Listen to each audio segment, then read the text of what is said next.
Hello everyone, my name is Pixlriffs and welcome back to the Minecraft Survival Guide. I hope you're all having a good day. Today, with our full population of villagers, we're going to get right into trading with each of the professions, unlocking their entire set of trades so we can see what we're going to get. And this won't end up being every single trade that these villagers can give us, but it should hopefully give us a decent overview of what each profession specializes in. And from there, we can talk about some variants, because looking at you, Mr. Librarian, some of them have a lot of different things they can trade. Enchanted books are a massive category of stuff. But we're going to trade with a few of the key professions first, and then over the course of this video, we're going to trade with every single one of them. We might do a whole bunch of trading with some of the lesser traveled professions, such as the leatherworker in here, who really isn't going to give us all that much beyond emeralds for the leather that we've been gathering, but I think it's nice to know what everyone has to offer. I think we're going to start with the librarian, and I think we're probably going to lock in his trades so that he will stick with this infinity book. So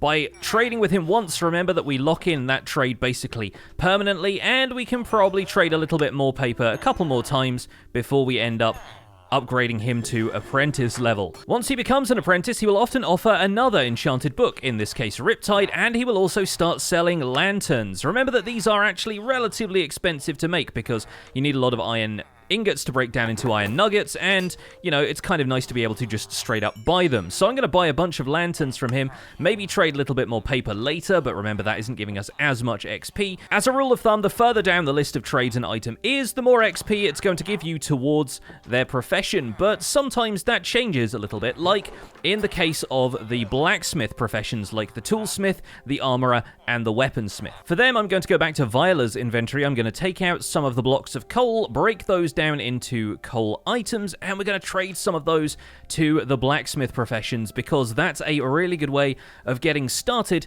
with some of these folks who will trade us very, very useful equipment. The toolsmith, for example, once we trade a couple of times with him, a few coal will really rocket up his XP, and maybe we can buy a couple of stone shovels just so we don't have to spend all of our coal on this one villager. When he upgrades to apprentice level, he'll start receiving iron ingots as a trading item, and will also sell a village bell for a very high price. We're not going to bother with the bell too much because that's a lot of emeralds to spend. Instead, we're just going to focus on the iron ingot trade. While it might seem a little strange trading some precious material that you've dug out of the ground with these toolsmiths, trust me, this will pay back dividends in the long run. Because now this toolsmith is upgraded to a journeyman, and he started to sell enchanted iron tools. Not only that, but he's giving us discounts on basically all of his trades because we've traded with him a couple of times for different resources.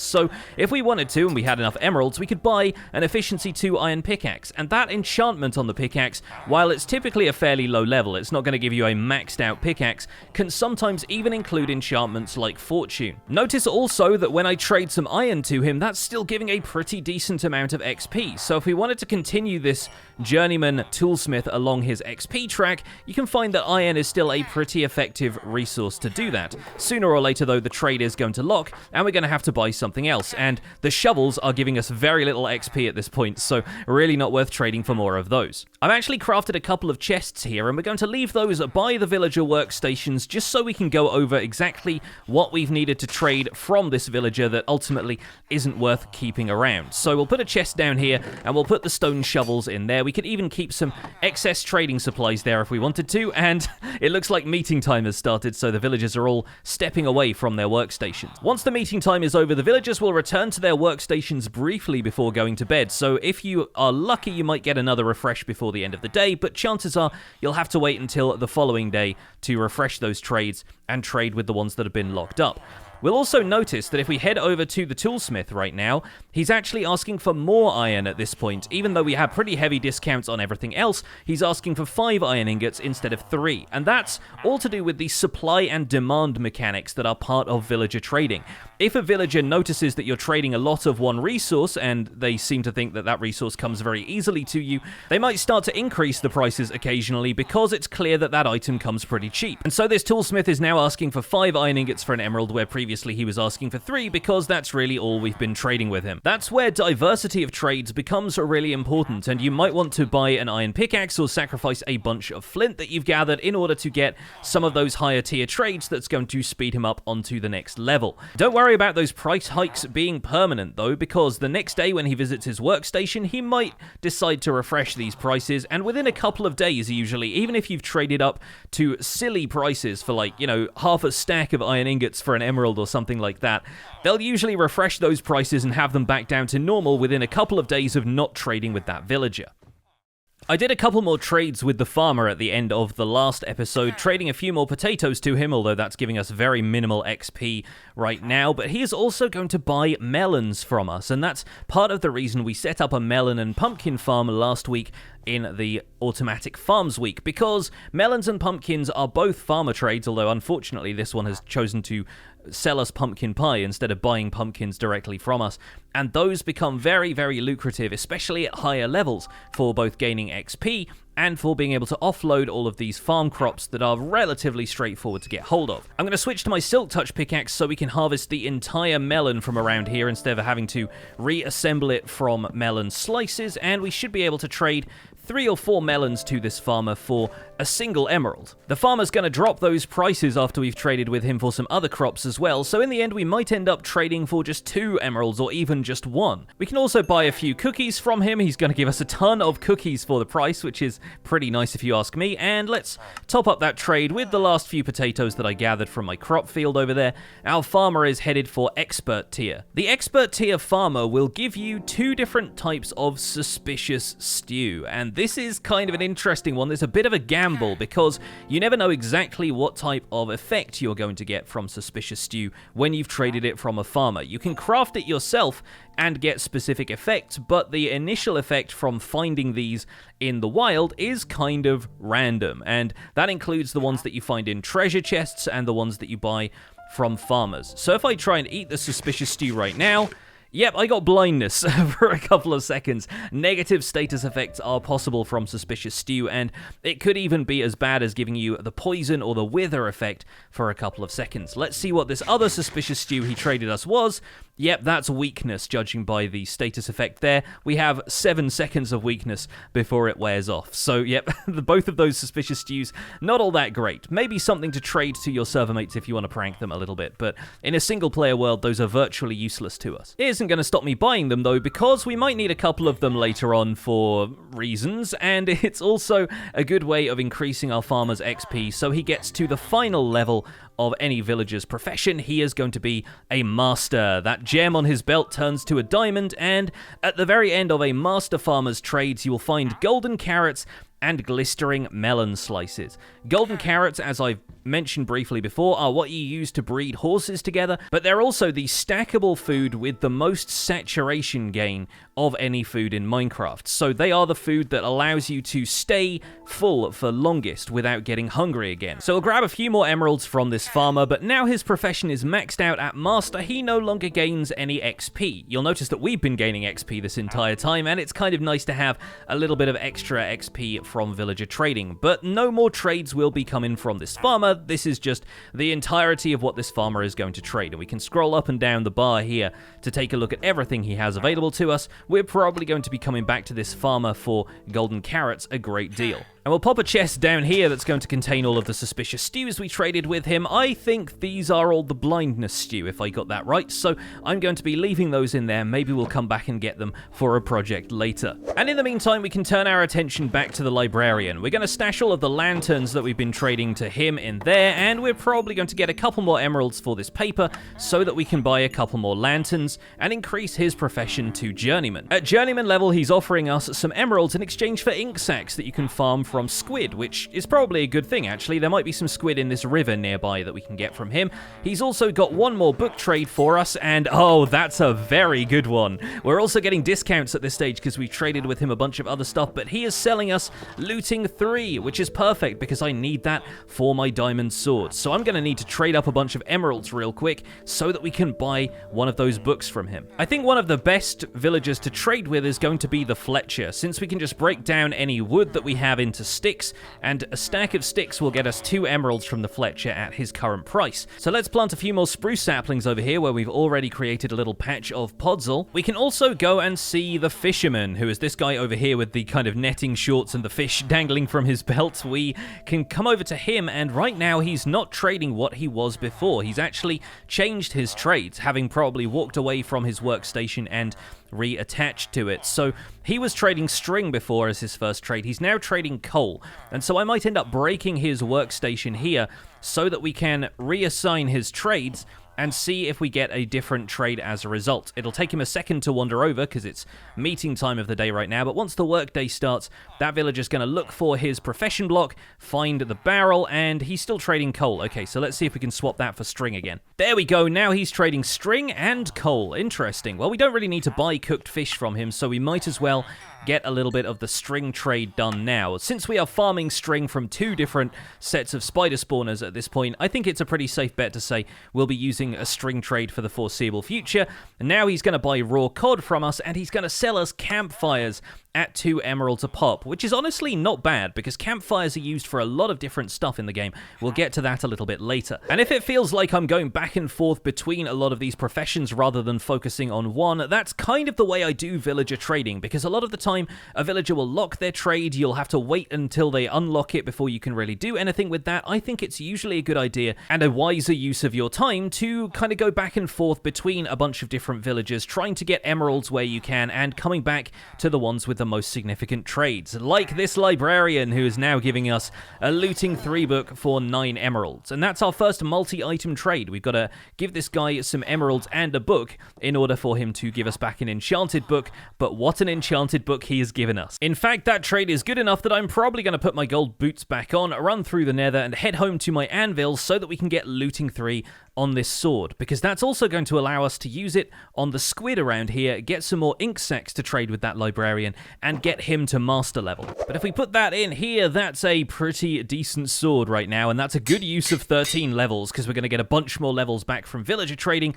Let's go and kill some squid. Having sharpness and looting on this sword means that whatever we hit, we're going to get more drops from it, and we've already got a bunch of ink coming through from these squid, so we'll be able to trade a bunch of this with the librarian before long. Out here in the river, there are also some great patches of clay, so we're going to dig a bunch of those up because the clay ball trade is going to be pretty much ideal for trading with the stonemason. So we have a bunch of stuff we can trade now. We've got a little bit of ink, which if the librarian is down here, yes, we can trade with him. He's asking 4 ink sacs for an emerald, so that's actually perfect to get him to the next level. And as an expert librarian, he's trading us Blast Protection 3 for 19 emeralds, which isn't too bad if you want to combine 2 of those.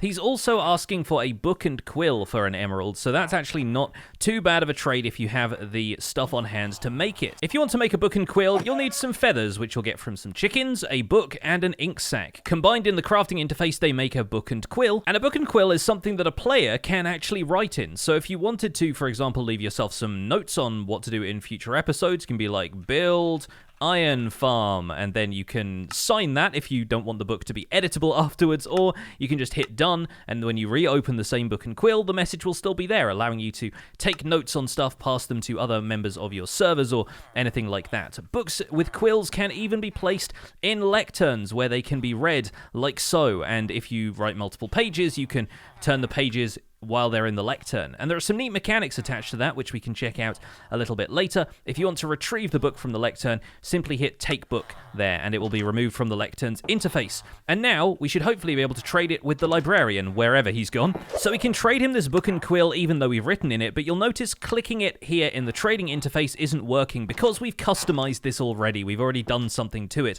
We can still trade it to him, we've just got to put the book and quill in the interface there manually, and you'll notice that gets us a ton of experience because it's an item that's a little bit more complex to craft. But if we take out a couple more chickens and squid from the local area, craft ourselves a few more books, turn each of those into a book and quill, and trade them one by one to our librarian, we can actually save one for ourselves because this librarian is now maxed out and is going to be a master trader. And you might think there is some incredible book waiting for us at the end of the librarian's trades, There is not, but he does trade you name tags, which are otherwise loot items that you can only find through fishing or in dungeon loot chests. So it's pretty handy to have access to those in a renewable way that we can trade with librarians. And we'll leave the book and quill and a few other book crafting supplies in here in case we want to refer to those later, but for now, let's move on to one of the other professions.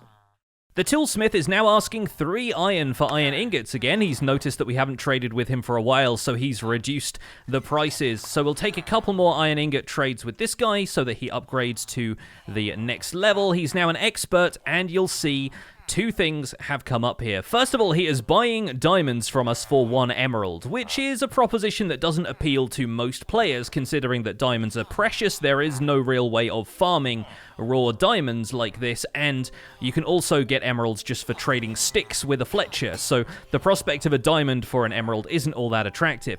But he is, in exchange, selling us diamond tools now, and this diamond axe only has efficiency 1, but remember, we could use a grindstone to strip the enchantments off that and use our own levels to enchant a fresh diamond axe with a better enchantment. So for 12 emeralds right now, a diamond axe is a steal. That's saving you 3 diamonds. And once he's traded up to master level, he might even sell us a diamond pickaxe with some enchantments as well. So toolsmiths are incredibly handy to have around, and the other blacksmith professions will also fill in the gaps in diamond gear. So once you've traded with the blacksmith professions a few times, you can start buying diamond equipment and never worry about spending your hard-mined diamonds on equipment ever again. Let's pay a visit to the stonemason because we can get some emeralds from him by trading clay balls, and we can even buy bricks from him if we wanted to turn some of those into flower pots and brick blocks. Initially, he'll buy 10 clay balls off you for an emerald, and those prices will go down a little bit. He'll also buy raw stone from you, so if you have an excess of stone or cobblestone from a mining trip and you want to cash that in for emeralds, you can do that. And in exchange, he will sell you items like chiseled stone bricks and some of the decorative stone types. We might as well buy a couple of those in the hope that he reduces the price of the clay ball trade, because if we come back to him and he's asking for 9, then we'll be able to get more emeralds out of it. And because I can't resist it, we're going to have to buy one of those efficiency diamond axes from the toolsmith, making sure that we get one of those while we can, and we'll probably end up taking that home to strip the enchantments off it later. So as I'm sure you can tell by now, the general flow of this has been to acquire some of the materials that are simplest to get from the environment around us. There's plenty of animals out here in the savannah that we can use to get basic food and resources like leather, and in this case we're going to be trading some raw chicken to the butcher for an emerald so that we can lock in his profession as well. The shepherd over here is trading us some of the least convenient colors of wool, so let's see if we can get him to trade us some white wool, which is much more likely to be common around here. There we go, we've got a white wool trade and a grey wool trade. One of his other trades in the early stages is also to sell us some shears, so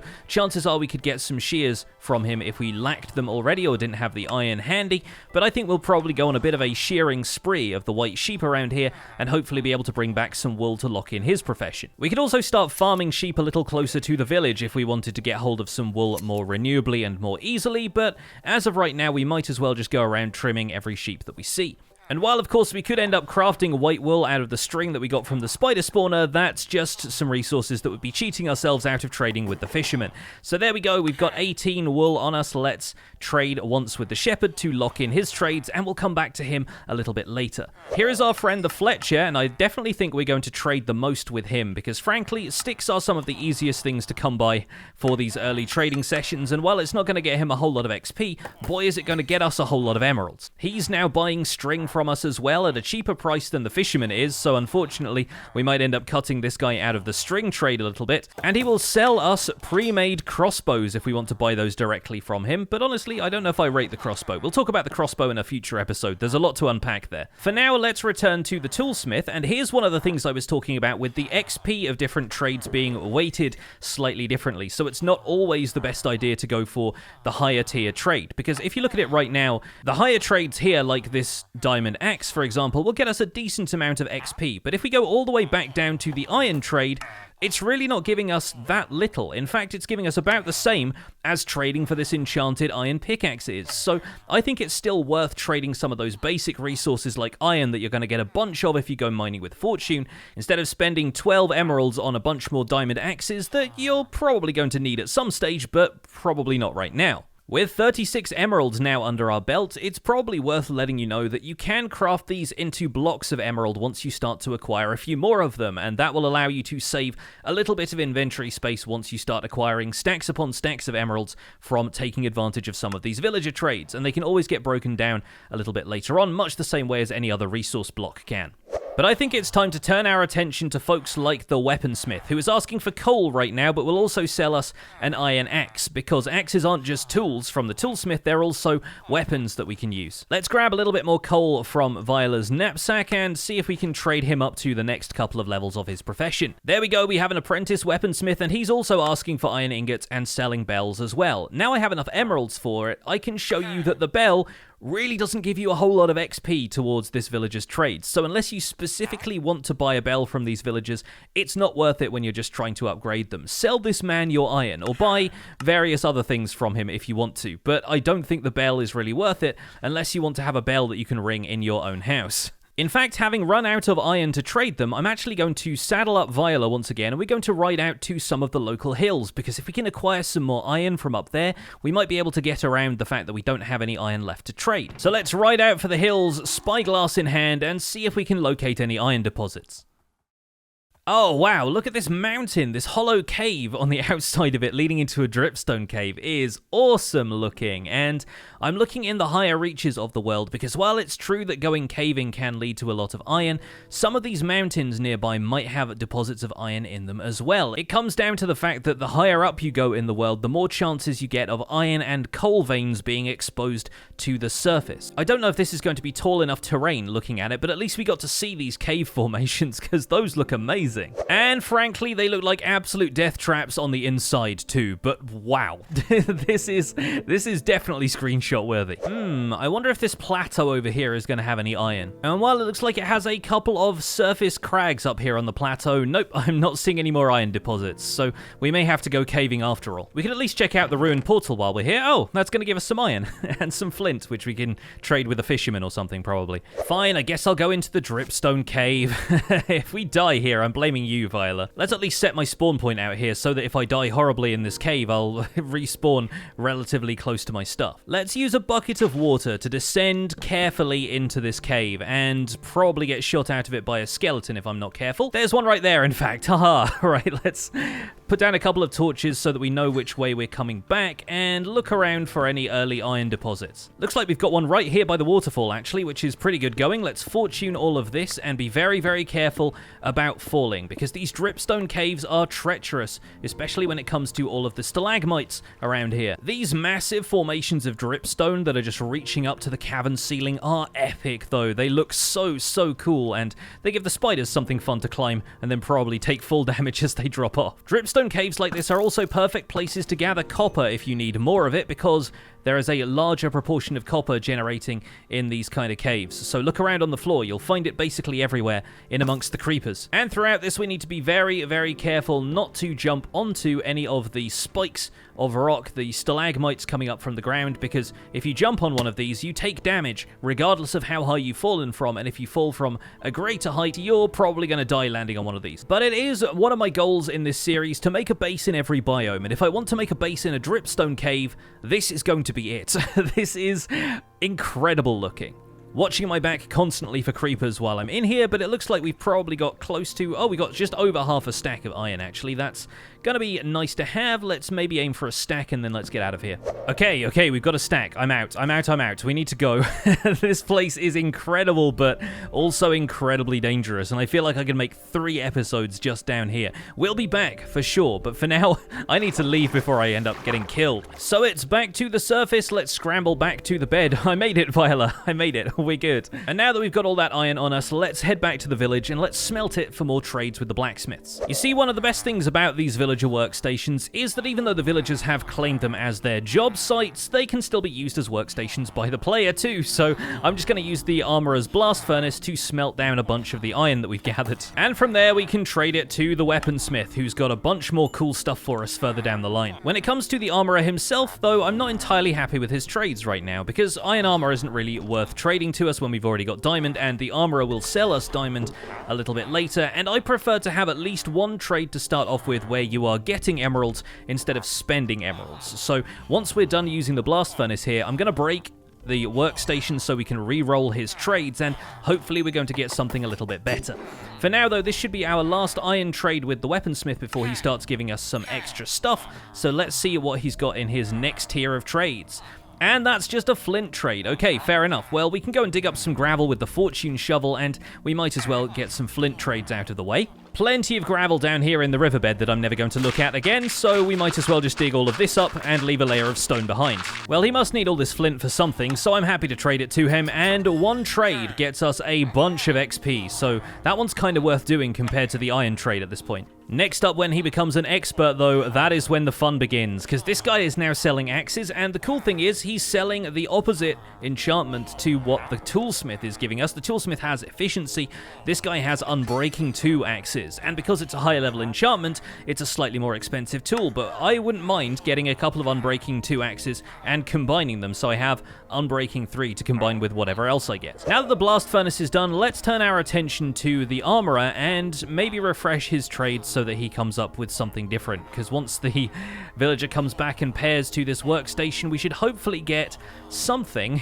We got one set of armor there. We should hopefully get something that we can trade for emeralds. There we go. He's got himself a coal trade, and he's still trading us an iron chest plate, which is probably the most useful thing he could trade us, so I think that's a good start. But once we move this guy past the novice profession, he's going to ask us for some iron ingots, which I'm happy to provide in this case because they get him through apprentice straight into journeyman level. And at journeyman level, he will start to trade us something that we can't get anywhere else except from mobs, and that is chain armor. Chain armor is a kind of an interesting artifact of Minecraft because it cannot be crafted by the player, and it gives you a little bit less defense than iron armor does, but allows you to see a little bit more of your Minecraft skin if you're into that. You'll sometimes see skeletons or zombies wearing chainmail armor, sometimes a couple of other mobs will as well, and it's kind of fun to have as a fully repaired piece of armor from an armorer. So as a bit of an oddity, I think we're probably going to collect a couple of these. Maybe we'll put them on some armor stands a little bit later. In the meantime though, the iron trade is still giving us just as much XP, so we're probably going to level up a little bit on that so we don't have to spend quite as much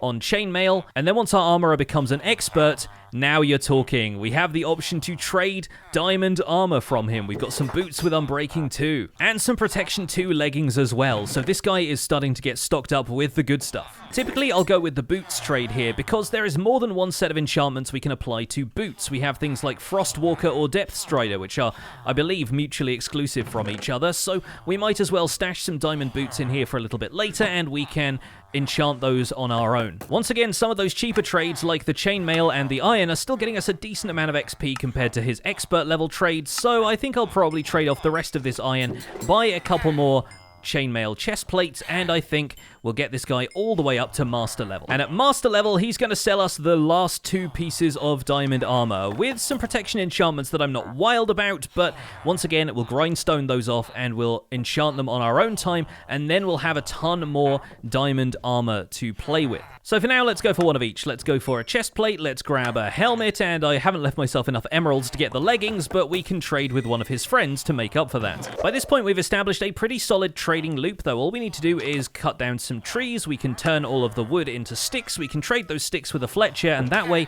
we can get a bunch of emeralds in a fairly short amount of time. Then it's just a matter of waiting for the Fletcher's trades to refresh so that we can grab a bunch more emeralds, and that way we can buy some of the more expensive stuff that you'll find from folks like the armorer, the toolsmith, and the weaponsmith. We haven't really spent a great deal of time at the shepherd because getting that much wool is a bit of a grind, and it's a grind that we will do, but we're not going to do it all right now. Likewise, the leather worker, wherever he's got off to. Is it this guy? Yes, he's the leather worker. Okay, we can get a little bit of emerald trading going with him if we have a decent amount of leather from farming cows, but the stuff that he trades is all going to be dyed leather armor, the kind of stuff that we're not that interested in using ourselves. So that's going to be a case of grabbing some leather from where we've been farming cows, maybe killing some cows in the local area now I have looting on my sword, and potentially we'll get a lot more trading done with him in a minute. I'm going to spend a bunch more time trading with these villagers, but that's going to involve chopping down a lot more trees to get some emeralds, so when we come back, we're going to go through every single master villager we've managed to unlock and explain what all of their trades are.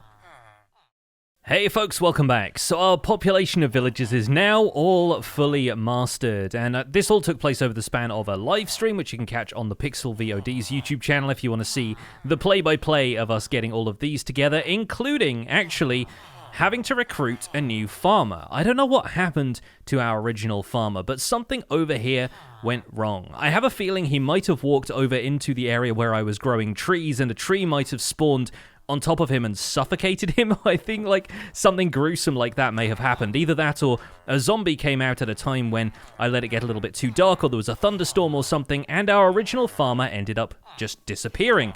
So I recruited another farmer from a freshly spawned villager, and lo and behold, he even has some trades that are slightly more favorable. He's got the wheat and potatoes trade, but he also trades pumpkins for emeralds and melons for emeralds further down.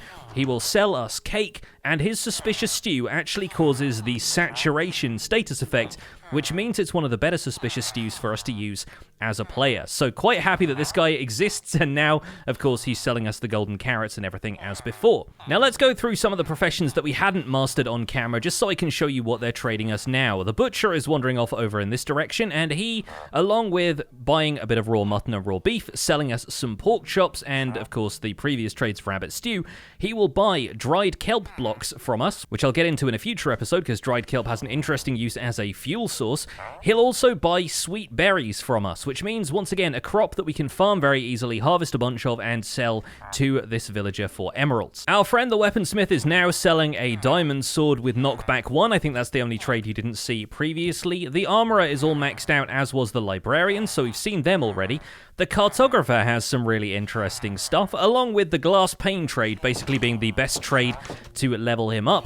He starts selling woodland explorer maps, which give you the location of a woodland mansion. He will buy compasses directly from us for a single emerald, and then he will trade us banners in green and brown, and also a banner pattern that you can't get anywhere else. It's impossible to make this one yourself. You can only buy it from a master level cartographer, and that creates a globe pattern on the banner. The color of banner cartographers end up trading you is also randomized, so it's kind of worth sticking around and getting a couple more cartographers if you want to farm a specific color of banner.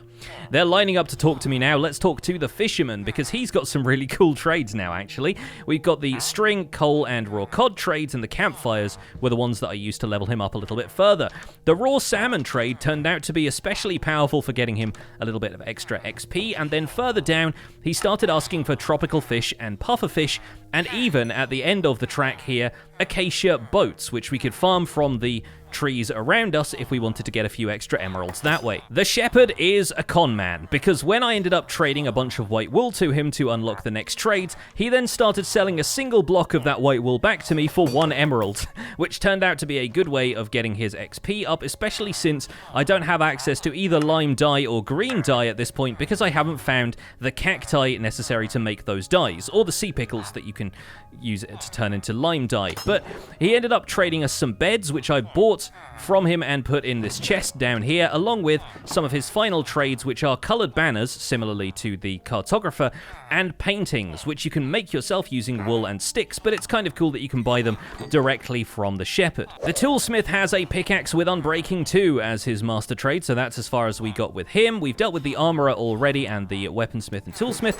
The fletcher is now trading all the way up to a tipped arrow. So this is an arrow tipped with a potion effect, which players can craft themselves, but it's really interesting when Fletchers are able to trade these to you as well.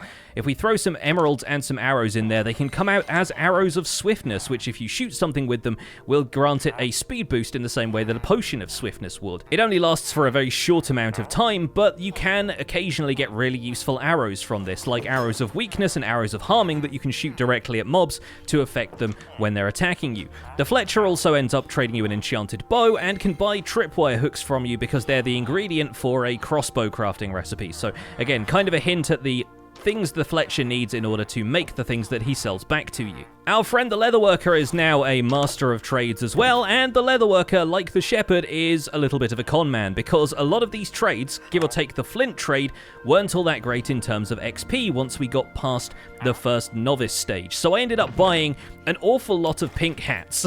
There are a whole bunch of them in there. There's 14 pink hats in total, and that was what ended up getting him up to the later professions. Then he started asking for rabbit hide, which I didn't have, so I ended up going and trading a bunch more flint, which was actually actually a really good trade. If you end up with a fortune shovel and a ton of gravel, turn it all into flint and trade it with these villagers, because that retains its value throughout the entire tier system until you get up to master tier, at which point it no longer matters unless you want to farm emeralds.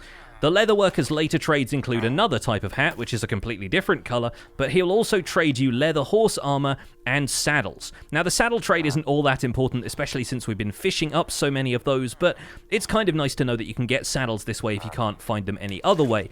And leather horse armor can be crafted by the player, but once you obtain it, it can be dyed different colors if you feel like decorating your horse with some leather armor in a slightly more stylish color. Last of all, the stonemason still works in this house over here because I didn't end up moving his workstation. The stonemason still buys clay balls off of us, which has been a lucrative way of getting hold of emeralds since I've been back to the lush cave to get a few more string from the spider farm a couple of times.